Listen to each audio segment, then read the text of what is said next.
અમદાવાદના Sarkhej police station હદ વિસ્તારમાં હાલ દેશી દારૂના અડ્ડાઓને ખુલ્લેઆમ પરમિશનો આપી દેવામાં આવી હોય તેવું જણાઈ રહ્યું છે, કારણ કે સરખેજ વિસ્તારમાં પોલીસનો કોઈપણ પ્રકારનો ડર રાખ્યા વગર એલજે કોલેજ કેમ્પસની સામે શંકર છારા નામના બુટલેગર દ્વારા ચલાવવામાં આવતો દેશી દારૂનો મસમોટો અડ્ડો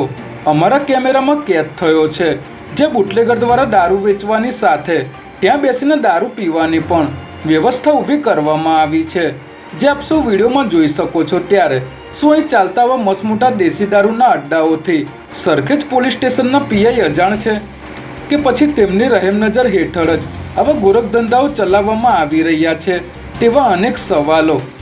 જાગૃત જનતામાં ચર્ચાઈ રહ્યા છે।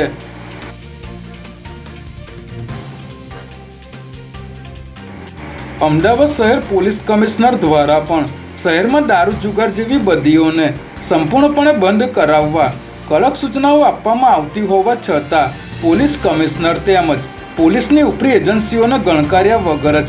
આવા દેશી દારૂના અડ્ડાઓને મોટા પાયે પરમિશનો આપીને મસમોટો ભ્રષ્ટાચાર આચરવામાં આવી રહ્યો છે, જેથી દારૂના વેચાણના પરમિશનો આપનાર પોલીસ અધિકારી અને કર્મચારીઓ વિરુદ્ધ જો એસીબી દ્વારા યોગ્ય તપાસ કરવામાં આવે તો મોટા પ્રમાણમાં બેનામી સંપત્તિઓનો પર્દાફાશ થઈ શકે તેમ છે। સાથે જ અમારા અહેવાલ બાદ આવા બુટલેગરો વિરુદ્ધ કેવા પ્રકારની કાર્યવાહી કરવામાં આવશે તે જોવું રહ્યું।